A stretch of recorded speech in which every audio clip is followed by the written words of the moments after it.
Hello, everyone. Thanks so much for stopping by to hear and participate in the CALA Northeast chapter webinar. This is the leadership development webinar. We thought it would be a great way for folks to hear from library leaders, talk about their work and experiences in the field. So my name is Ray Pun. I am the CALA Immediate Past President, and CALA stands for the Chinese American Librarians Association. It is a 501c3 nonprofit library volunteer group that is based in the United States, but we have membership around the world. And so we're really excited to have all of you here to participate in this free professional development webinar. And I believe our chapter president will stop by shortly to give some remarks as well.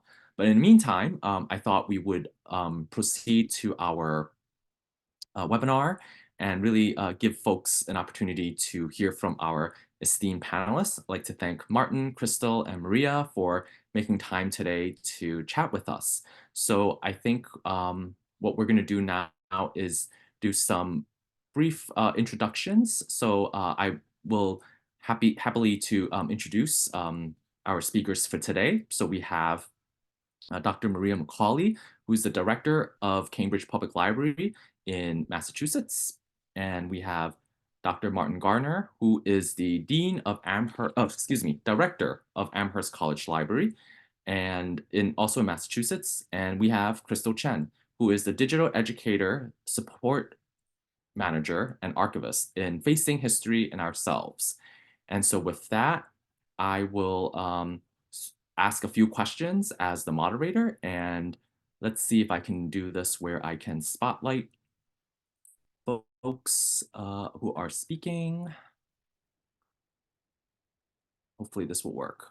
Okay, so I think this should work. Yes, I put everybody in the front. So let's start with we have a few questions here, and then we'll feel free to share in the chat box, folks, some of your questions or comments, and we'll be sure to take those questions later at the end. And I'm going to also, I think, share this because I know there's still folks maybe dropping in if this is easier,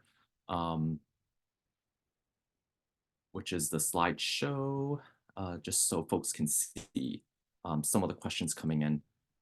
So great, we have our first question here, which is, tell us about yourself. So I gave a really brief intro, but feel free to expand on that and your current work and what drew you to librarianship. Okay, so we have Maria, if you'd like to start first. Sure. Hi, everybody. It's so great to be here, Ray. Thank you so much for this wonderful invitation on behalf of CALA. And yeah, I've had a wondrous 25 years in the field of libraries. And I am the current director of the Cambridge Public Library in Cambridge, Massachusetts. Prior to that, I ran the library system in Santa Monica, California, and I cut my teeth as a new public library director in Somerville, Massachusetts 13 years ago. And I feel like Cambridge definitely got the um, great end of having more experience of my experience over the years. Prior to that, though, I was an academic librarian at Northeastern University for 10 years. And that was a wonderful experience where I was really able to grow a lot of skills from being a frontline reference librarian and a collection development person. And then I moved up to administration. Before that, I was at grad school at the University of Pittsburgh. And somewhere in the middle of that, in my directorships, I did my PhD in managerial leadership at Simmons. So shout out to University of Pittsburgh and Simmons folks. And I've been involved with national work, regional work, state work for a long time. Nationally, I've been involved with the Spectrum Scholarship Program. I'm the second cohort of Spectrum Scholars and a lot of different other committees, executive board of the American Library Association, and I am the immediate past president of the Public Library Association. It's great to be here. Thanks, Maria. Martin? Thanks, Ray, for the invitation. It's really great to be here with all of you today. So Martin Garnar, director at the Amherst College Library. I was just counting up when Maria said how long she's been in librarianship, and this is my 30th year, which is really kind of freaky to figure out. You know, like many folks, I started working in a library when I was a grad student, when I was at Binghamton, working on a master's in history. And I realized that history wasn't my path, and I wasn't sure what I wanted to do. And I found myself working at the science library in the evenings as a reference assistant, where they just threw us out on the desk and told us good luck. And this was when we just barely had the internet. So it was a really interesting time to be an untrained librarian. And I discovered that I really liked having to know a little bit about everything and being ready for whatever people came up for and being able to just help people find what they need. And so I decided that I would pursue a library career. And I moved to Colorado in 1996 and went to the University of Denver's library school. And after a very brief, like 5-month stint in public libraries as a clerk, I made it into academics, and I've been there ever since. And I was a research and instruction librarian at Regis. I was there for 18 and a half years, and then I went to the University of Colorado Springs, where I was the dean of the library. And then my pandemic project was to move to Massachusetts to become director of the library here, and also to work on a PhD in educational leadership research and policy, because what better thing to do when we are all trapped inside? And so I've also been involved at the state and regional and national level. I've done a lot of work within ALA around intellectual freedom and around diversity, equity, and inclusion. I was a one-time president of the Colorado Association of Libraries, and I'm still involved with Massachusetts on their Intellectual Freedom and Social Responsibility Committee. And if anyone's going to LibLearnX, so am I, and so I hope to see you there. Thanks. So originally I was going to say that I'm a mid-career librarian, but after listening to Maria and Martin, I'm an early career librarian. So I've worked in libraries for about 10 years, not counting like various like work study stuff when I was much younger. I'm a digital educator support manager and archivist at Facing History and Ourselves, which funnily enough is also based in Massachusetts. So it's all like Massachusetts people here. My company provides like professional learning programs for schools and classroom resources to support like social studies and English language arts education and like to foster civic engagement. And I started this role like early last year, but I worked for almost a decade at the New York Public Library providing services to teens. I think I like fell into librarianship. I went to school for fine arts, particularly printmaking at Martin's school, Amherst. That's where I got my bachelor's, and I got like an MFA later at SUNY. And throughout my education, I found myself doing work study at the Frost Library, at the Keefe Science Library, Sojourner Truth Library, SUNY, my home library in Texas. Like it just was the part-time jobs that I had. And then when I started out in my art career, I was like, I think I really need a stable income that's not based on like commission work. It felt really natural to fall into just doing library jobs. So I started working at the New York Public Library. And I was kind of thrown into working with teens, maybe because of my age at the time. I don't know, but I was like, oh, the youths, okay. But I really like learned to enjoy that experience. I found them to be like so funny and interesting and smart, always like challenging boundaries. And I'm just like, okay. And I really saw my younger self in them. And I felt like I wanted to support their growth and make sure they felt like really included in library spaces in the ways that sometimes I felt when I was growing up, but not always. And then over time, I think I just kind of made some career decisions, particularly post-COVID, as to what I wanted out of life. And so that kind of changed from working in like the branches to more centrally, and then now to this job, which is a little bit further removed. Wow, thank you all for sharing your stories. I know all of you for over 5 to 10 years, and there's always something I didn't know and have learned. So it's really great to hear what drew inspiration for you to move into this field in your different ways. And how it's changed over time and your reflections.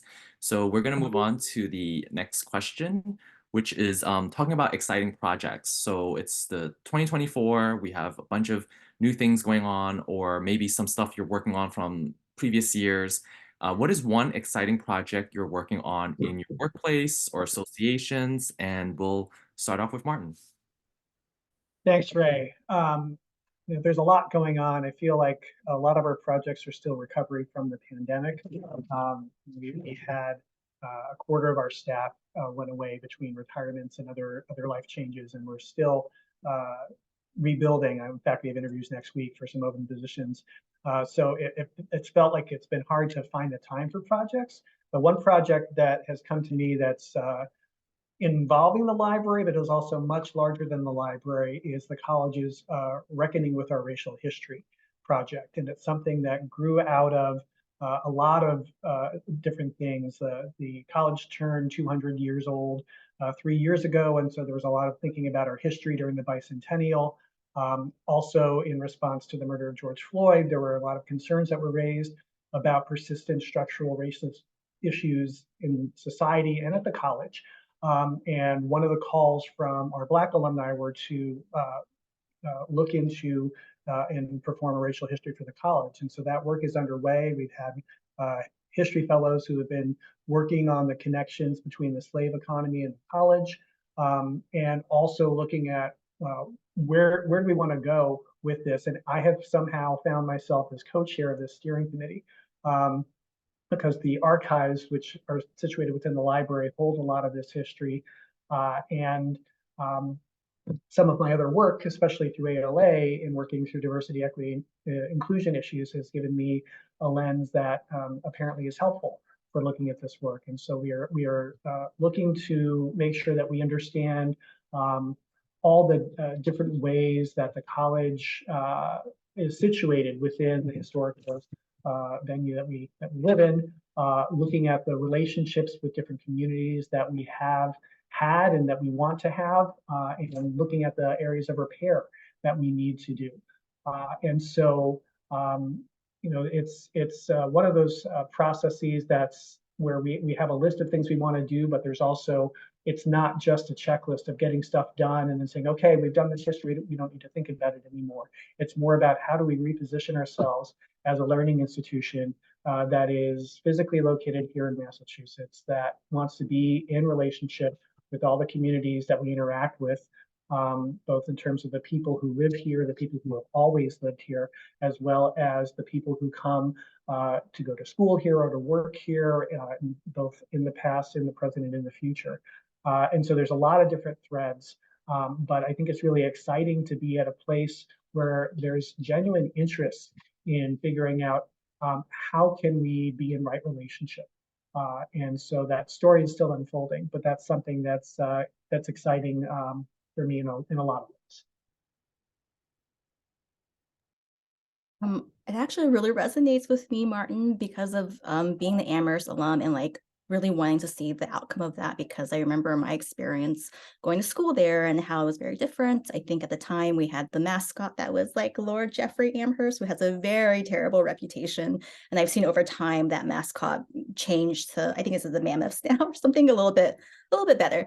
But I really appreciate that, and like I look very much forward to the work that, the outcome is.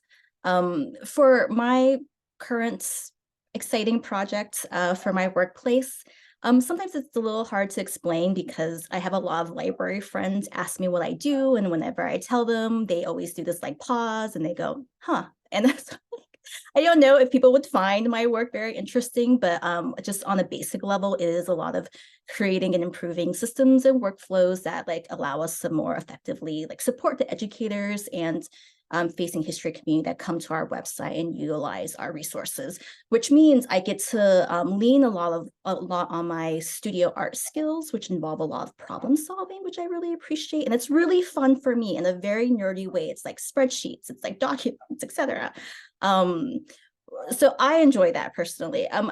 Something that maybe is more like relatable, accessible in terms of an exciting project is the project we did for CALA. Like I think last year, the Stories Beyond Borders book list and webinar series. It felt like 5 years ago, but it was still like a highlight in terms of my committee work experience, the opportunity to work with like so many amazing people on it over a long-term period. And we did like a very ambitious thing. It was sometimes grueling, but I learned so much, and I just so appreciate that opportunity to work with so many different people and learn a lot too. So yeah. I love that. So I love this question, Ray, and I think the way that I'm going to frame it is with some internal and external examples of really centering equity. And I would say that my tenure at the Cambridge Public Library, that's what we have been working toward. And so our STEAM program is in partnership with the city, and we call it STEAM at the library.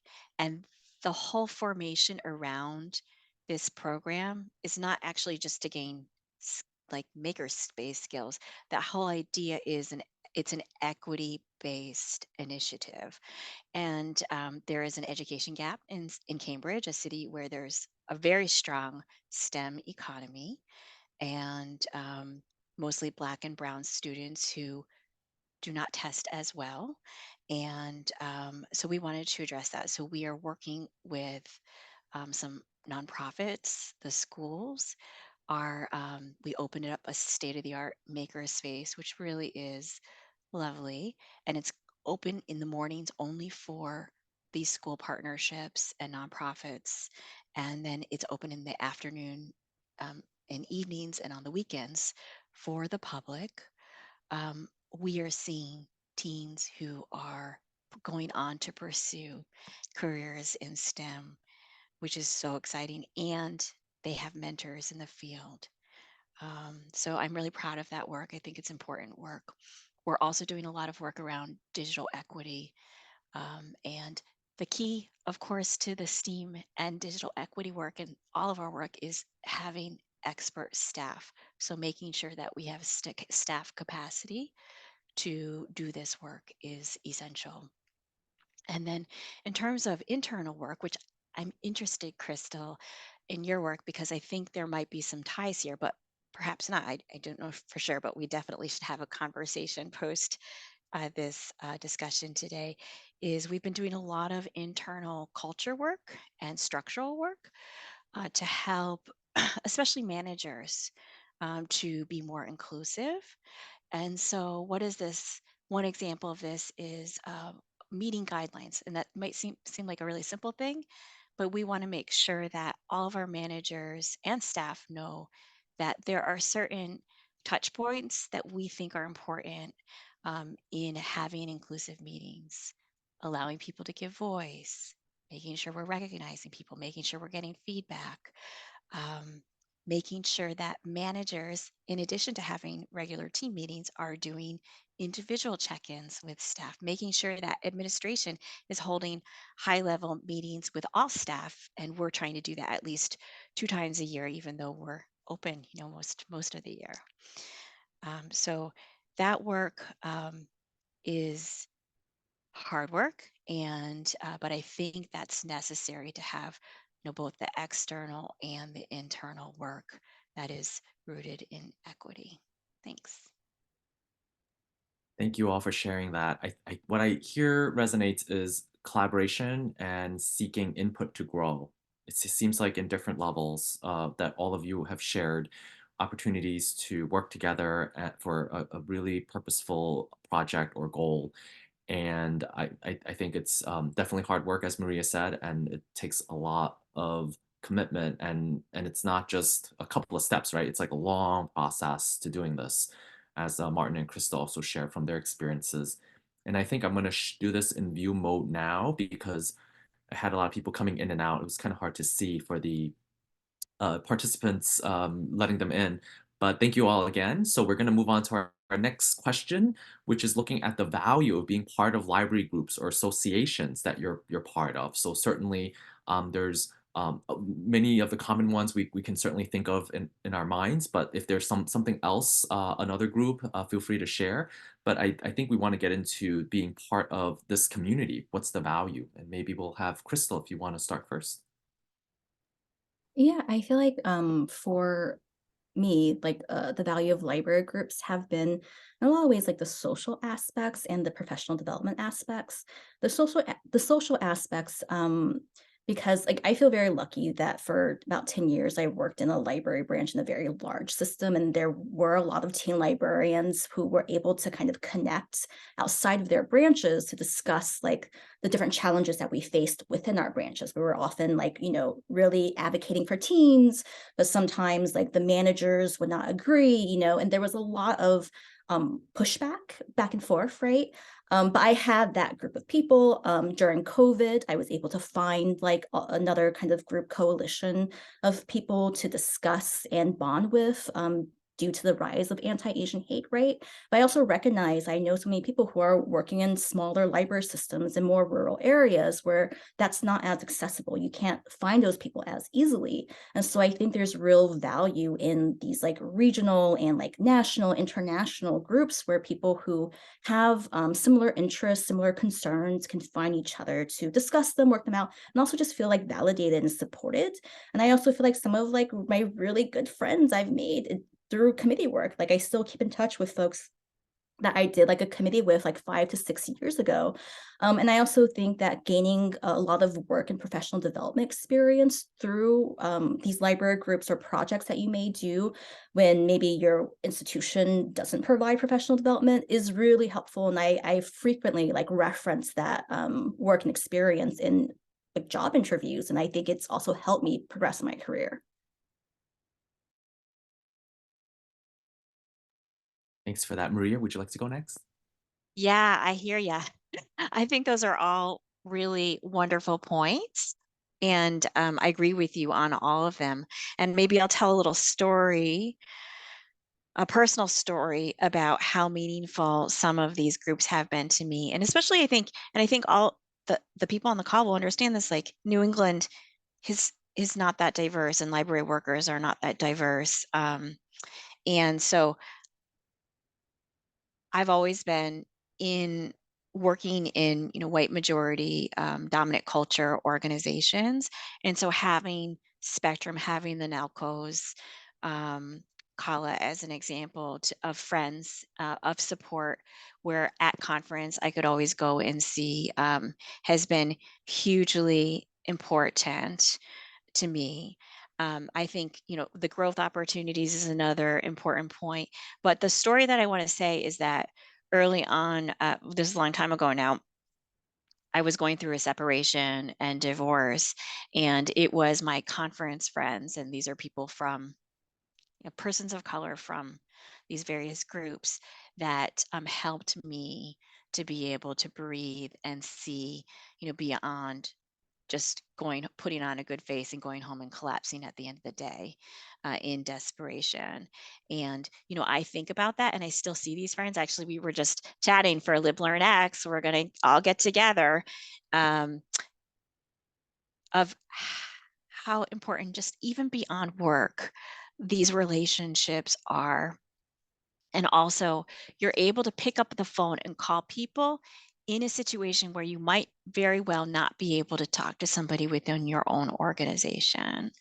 So that's what the library groups mean to me. Yeah, I just want to plus one everything that Crystal and Maria said. Um, you know, I think about how much I've been able to learn through my participation in groups.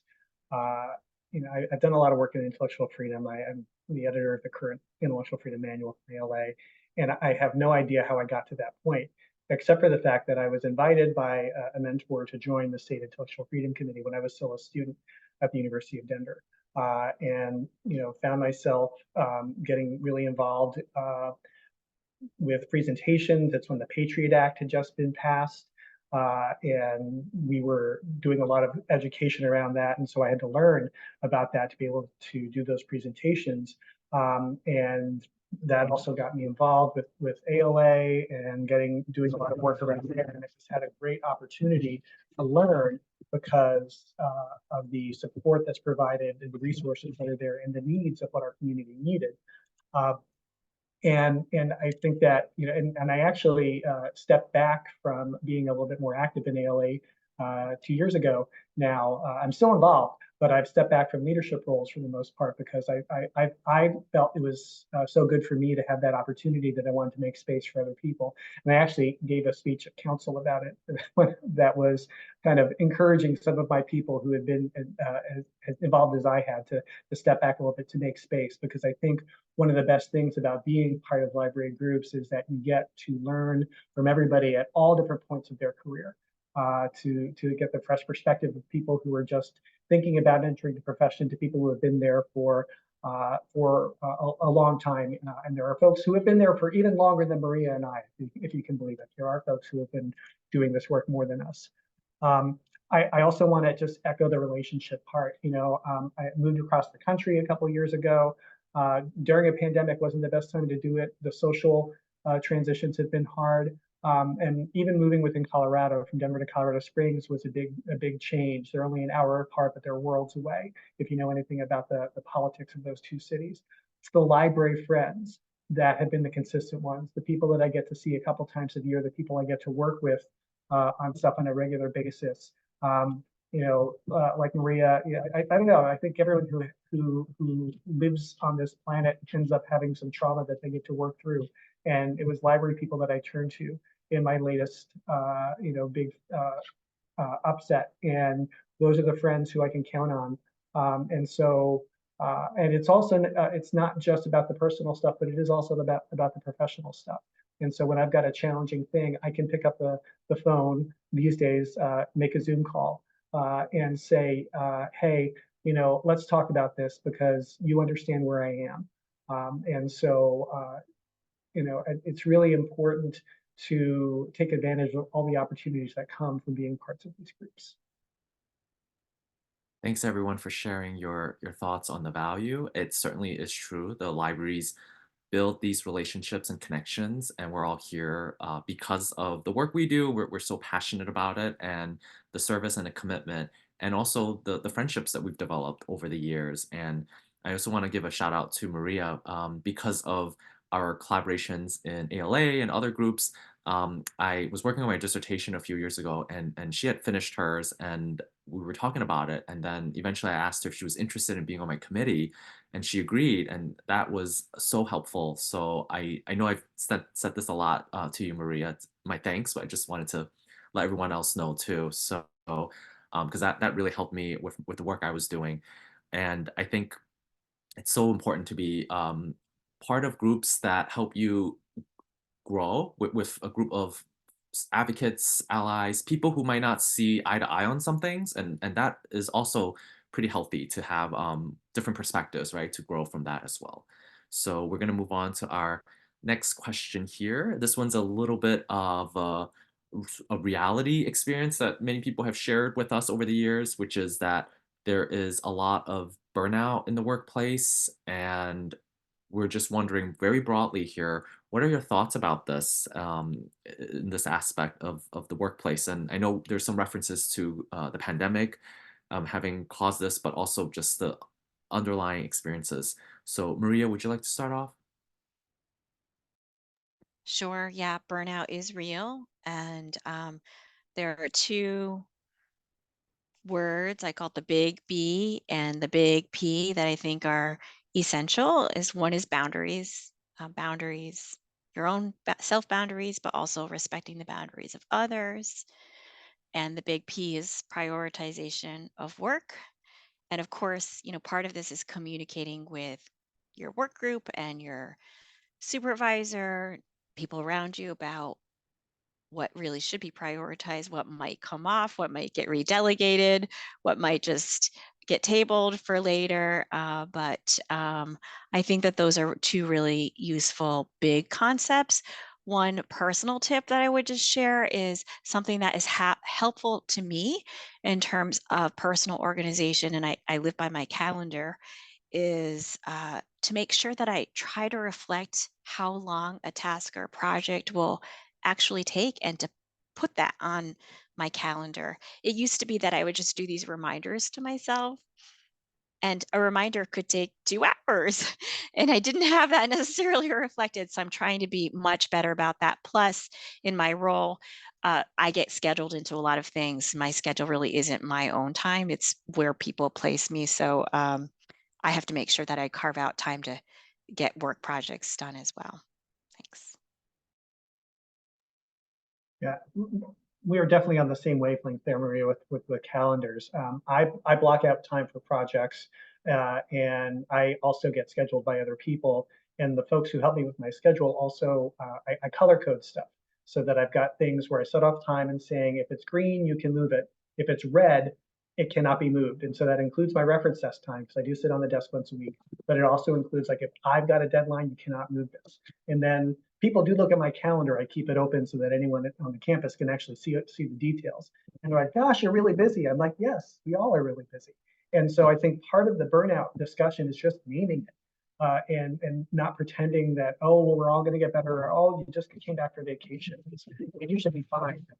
And so we've been talking a lot about cognitive load, and it is the pandemic, and it's living in a time of upheaval in our democratic institutions. It's all the wars that are happening across the globe. All these things that are weighing people down, and acknowledging that this is something that we're all dealing with, and that any reserves that we may have had before the pandemic have been burned through.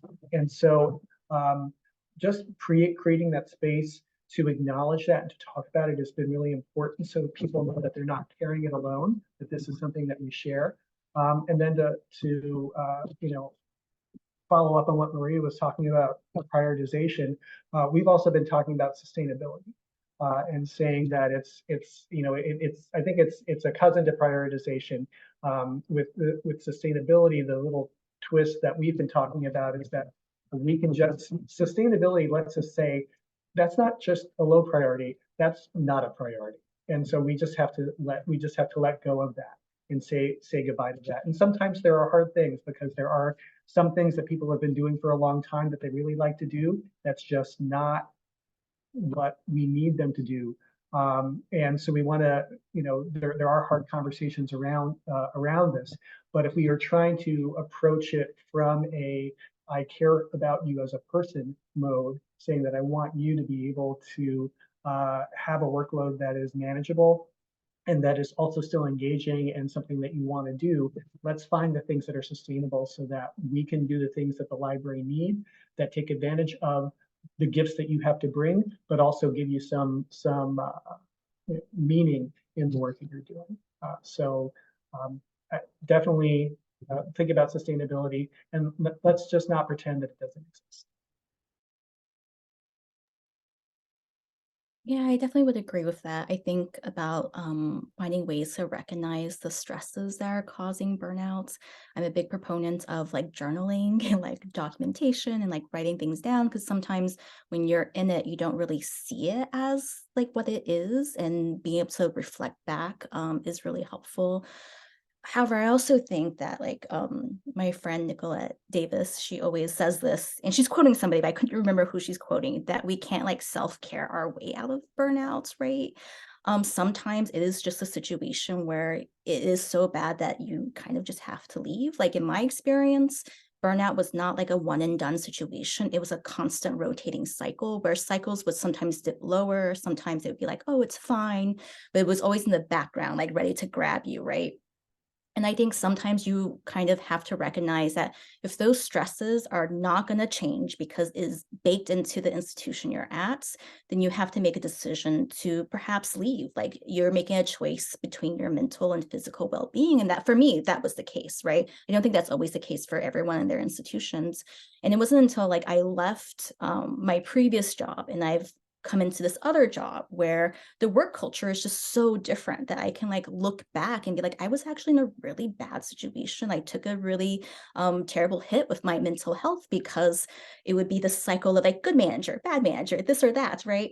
And feeling very grateful that like I took that step and was like, you know what, I can't go and keep going in these cycles anymore, and I just have to move on. And so I think recognizing like that boundary for yourself is also good and helpful. Yeah, thank you all for sharing that. I really agree wholeheartedly with what all of you shared and how Maria framed it, the B and the P, the burnout and then the prioritization. And it's really interesting. A few years ago, before COVID struck, there was a working group planning for an international conference session on burnout for the International Federation of Library Association, known as IFLA. And then I was the organizer working with a couple of folks from Europe and Asia. And what I wanted to share was it was really interesting. A particular librarian said, "Well, it's ironic. How can you be burned out if you're passionate about the work, right? Like they didn't sort of see that you can be doing a lot for your work, for your role, for your job without any boundaries because you're passionate, but it could create burnout. That's what we're sort of naming it, and then they saw it differently, right? And so it was a interesting conversation that needed to be had, and so I'm certain that everybody could take away from what all of you have shared with your examples and your experiences and some advice, and especially the documentation part. So you're reflecting and then you're thinking. Sometimes something that might take a few hours could actually take 5 minutes. Sometimes for me, it's like, oh, I gotta make this phone call, and I'm just like, it's gonna. It only takes 2 minutes, but I delay it for months and months. Or like I have to review this draft, and then part of it is it's procrastination, but it's also part of it is the burnout of other things going on. So if you document it, as was mentioned earlier, it might help you think through some of these issues. And so we're gonna move on to the next question, which is actually similar, and some of you touched on this, but feel free if you want to elaborate more, which is how do you foster a community of care in the workplace? And so maybe we'll start off with Martin. Thanks, Ray. Yeah, this is definitely connected to what we were talking about before. So one of the first big things we did at the library after I got here and made it through the first year of the pandemic was starting to look at some of our thinking about planning for the future. And there was a mission statement in place. There was a vision statement in place, but it had been done by the previous director. It wasn't something that a lot of people resonated with, and so we were starting that work. And we actually started with a value statement. Which is available on that link. And this was a collaborative process that we used to develop this over a number of months within the library. And it wasn't focused on just like what are our values at work, but what values do we bring to work? So it's not focused, on some of maybe the traditional library values of, access and privacy and preservation, that sort of stuff. But it's more about what personal values we bring.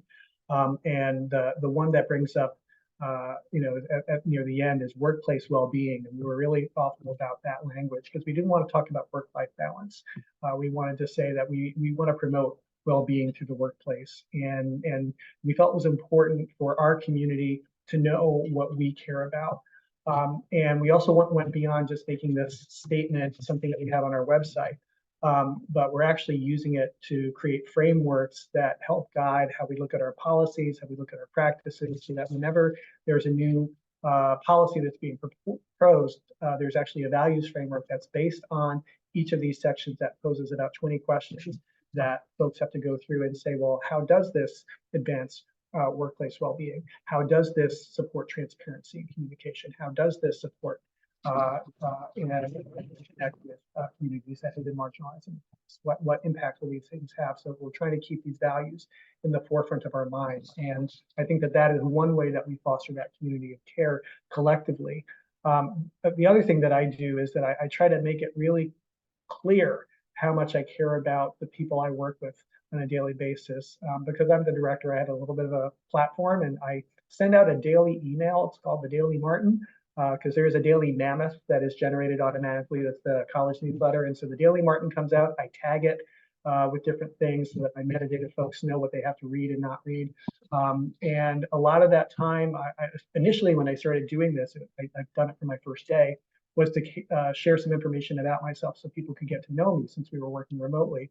But I do it to make sure that they know that I'm a human being, and that I talk about my concerns and I talk about my worries about them, and I acknowledge when stuff is, if there are hard things that are happening. I think about where I was, I guess it was 3 years ago on January 6th, and how we were all responding to the insurrection, and making sure that I reached out to everyone and said, this is really hard, and we need to take time and think about this. And so.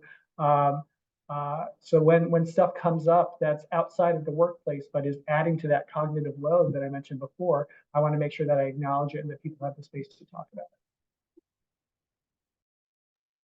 So appreciate that, Martin. I've always noticed when I've had directors or leaders who kind of take the time to kind of reach out, like, and they see you as someone who is there not to just do something for them, but like as like a human person, right? So I really appreciate that. And to add to it, like, I think about like every institution, or I hope they have like a human resources department, but what are they emphasizing? Are we the resources part or are we the human part? And sometimes it feels more like the latter, like we're just resources. We're not really human beings. We're there to like fill openings and no one really cares about our feelings or our concerns. So just really emphasizing the human part. And I feel that difference in my workplace here, where I'm like, we are all treated as like human beings. We had like, a big meeting where that was a lot of like discussion about like really sensitive topics that are happening in the world. And afterwards it was people in leadership saying like, take some time. Like people, it was a really tough meeting that was very emotional. Take the time that you need to like step away and come back. And it was not just about like prioritizing the work. It was about prioritizing ourselves as humans. And I think that's really important. I think having like empathy, listening, I feel like what a lot of people maybe don't always recognize is that people don't get upset if you can't solve their problems, but they do get upset if they are invalidated or disregarded and having like feelings or concerns. Like I cannot solve institutional issues, but I can listen to you and I can maybe find like little ways to move the needle. And I think people are like hugely appreciative of that. And so just having like the time to like listen to people. Also, people notice if it's a work culture where people are trusted versus where people are kind of like distrusted, and making sure to trust people, support them, and always to give people the benefit of the doubt. And I think people will respond well to that. Crystal and Martin, I think you're so wise, and I definitely want to follow up with both of you. So related to, I think what both of you were talking about, with Martin, I think it's so interesting, this values framework. I love it. So one of the things that our anti-racism steering committee is moving on, we're just really at the very beginning, is um, to well, they're exploring a ways of being, right? So I think this is very similar perhaps to this values framework idea. How do we actually want to be together as we are doing our working hours? How do we want to live out our values? And how can we be explicit about our values and behavioral norms? So the behaviors that support our values, not just for the public, but how we treat each other, right? And I think that's both behaviors, but also the policies. So pro policies, pro people policies. So I think that really touches on what Crystal's talking about. And also, how do you cultivate this community of care?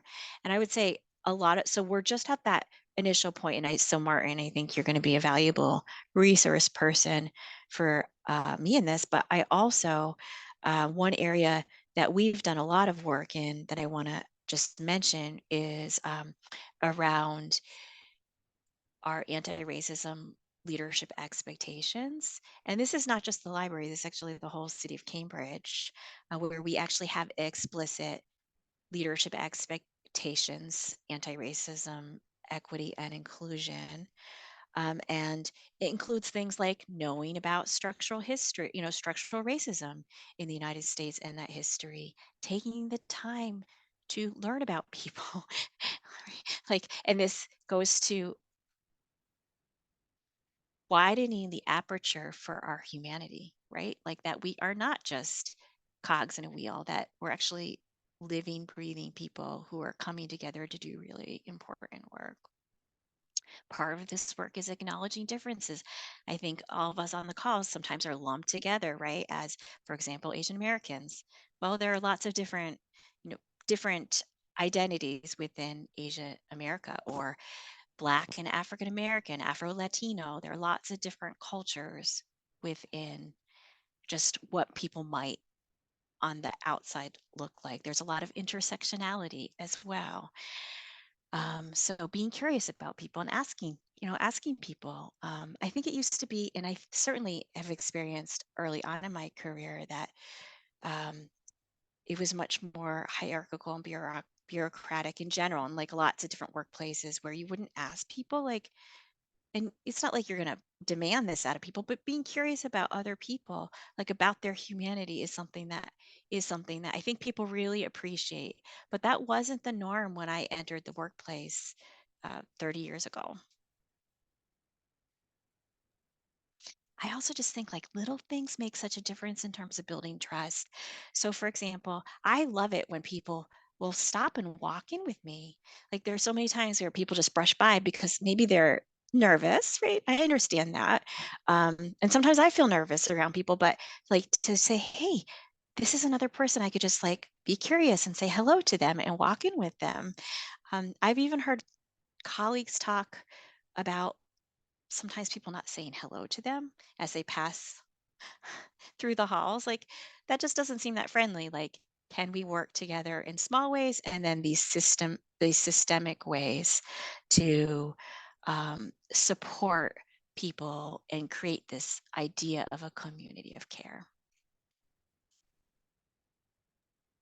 Yeah, thank you all for sharing that. I think it really hits to the point for me. What resonated is how do we see people and not invisibilize them, or like not make them feel invisible, but like honor their presence and their work, because it's hard. Everyone's going through something that we don't know, right? We just probably know one aspect, and to get to know them more and to find a way to ensure that there is a workplace creating a sense of belonging that's care. It's a progress. At my institution, we do this quite a bit, just having a lot of discussions intentionally designed to ensure people get to share and feel heard. And like Crystal said, sometimes it's really about them expressing how they're feeling at the moment, not necessarily asking for someone to troubleshoot these issues, right? Because they know it's unrealistic sometimes, or maybe they just want to feel like there's someone who understands and empathizes what they're going through. And so now we have about less than 10 minutes before we wrap up, and we want to open up for folks who might have questions in the chat box, and you're welcome to share them, and we're happy to take them if you have some questions. But as people are thinking of some questions, I see we have our uh, CALA Northeast Chapter President, Edward Junhao Lim, who's here with us. Edward, do you just want to say hi? Hey, hello everyone. Sorry, I was late. I forgot about the time or messed up the time zone altogether. I don't know what's wrong. But it's been great listening about burnout, being able to recognize some of them in me. Yes. And also, understanding that, that I'm fortunate to work in a workplace that promotes kindness, right? Fostering a community of care. And I think promoting kindness is something that happens at my library that I'm grateful for. So I just want to give a shout out to the rest of the CALA Northeast community, as well as some of the officers who are here. It's been a really nice community. I only knew about it maybe 3 years ago during the start of the pandemic. And as what the panelists have said, there's a little community that's going on. So I would, actively encourage anyone to kind of reach out to any of us. and just say hi, and you never know what can come out of it. So I'm gonna hand the time back to Q&A because I know we don't have a lot of time left. Thank you, Ray. Great. Thank you, Edward. Yeah, thanks for co-organizing this with me. And yeah, we're open for folks if anyone wants to share any comments or questions, feel free to put that in the chat box, or if you want to unmute, you're welcome to do that too.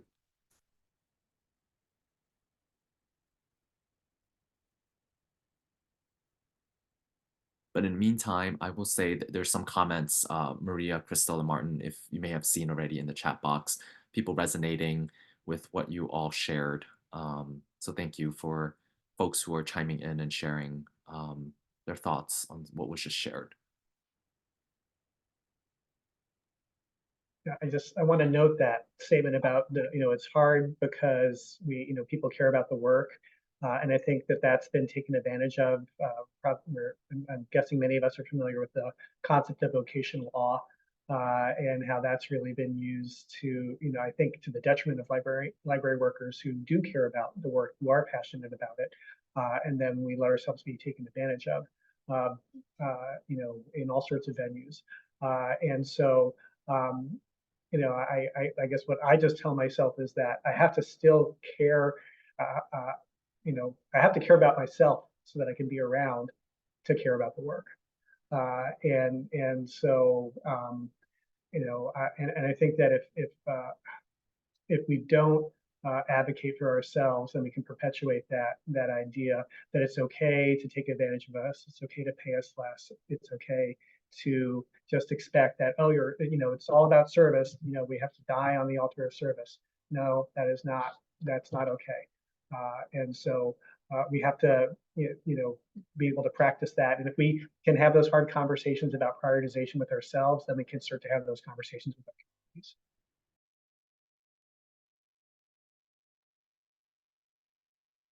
Thank you, Martin, for sharing that. There's some comments here, some appreciations. So coming in from Cindy and Tarita and some others.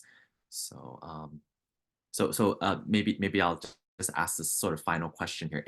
Any other last words or reflections that you might have based on this conversation? Maybe Crystal, would you like to start off? No, I was just thinking more about what Martin was saying and the whole like concept of burnout in relation to like, I think the fact that we care so much is why I think we suffer burnouts like so much as well. Like if we could just turn off the caring part of it, then maybe the burnout would not be as real. But then who wants that? And it is finding that right balance. I do agree. Like we are tasked to fill in for like social services when budgets are cut for cities, right? Libraries are there to like fill in all the gaps for all the things, right? And that is not really like sustainable, and libraries are like more important than ever, but the resources doesn't feel like it's there. And I've seen a lot of people like leave the field, the public library field. I left it, and I think it's really tough, like having to choose between your own like well-being and also like the community that you care for. I don't have a solution. I just wanted to like comment that it's a very real struggle. Maria?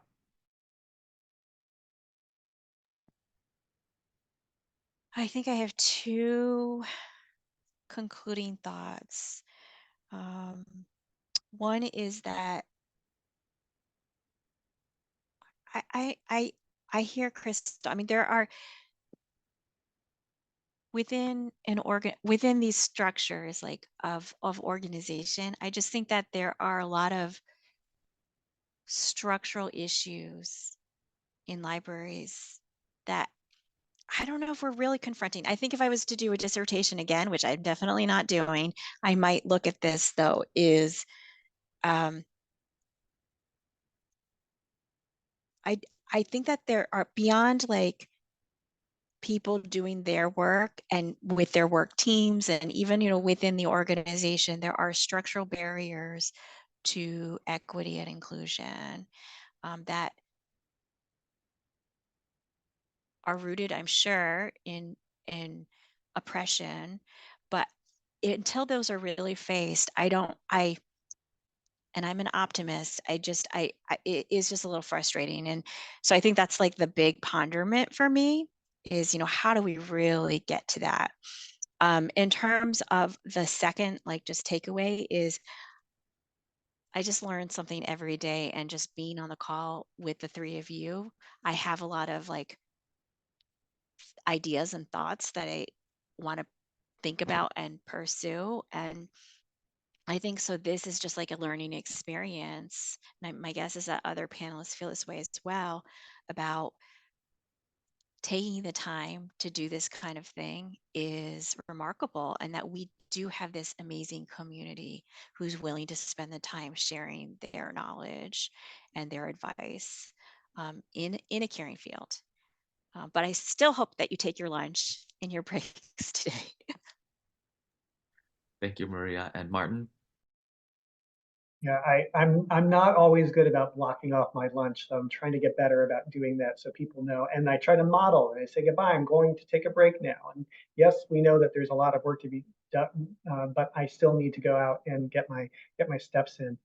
One thing that I would just say is kind of a closing thought. We've talked a lot about equity and inclusion on this call.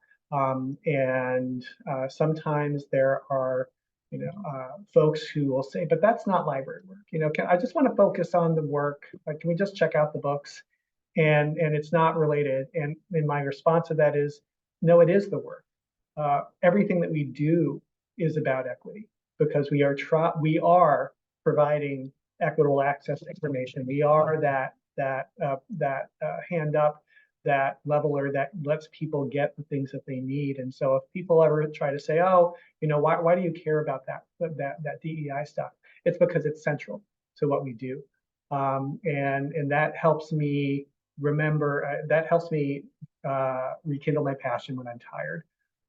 And also, the other parting thought is that having these relationships are so important, because we do depend on each other to build each other up, and to also be able to metaphorically let our hair down when we need to connect with people and talk about the challenges that we're facing. And so I'm so glad that you were able to join us today for these conversations. I'm glad that I've got a new connection to add. I was fortunate to know Ray and Maria before, but knowing that now that Crystal and I can talk about all Amhersty things in the future, it's great to have connections, because I know that there will be a time in the future where I need something and their names will spring to mind as someone who can help. And so that's why we're all here for each other.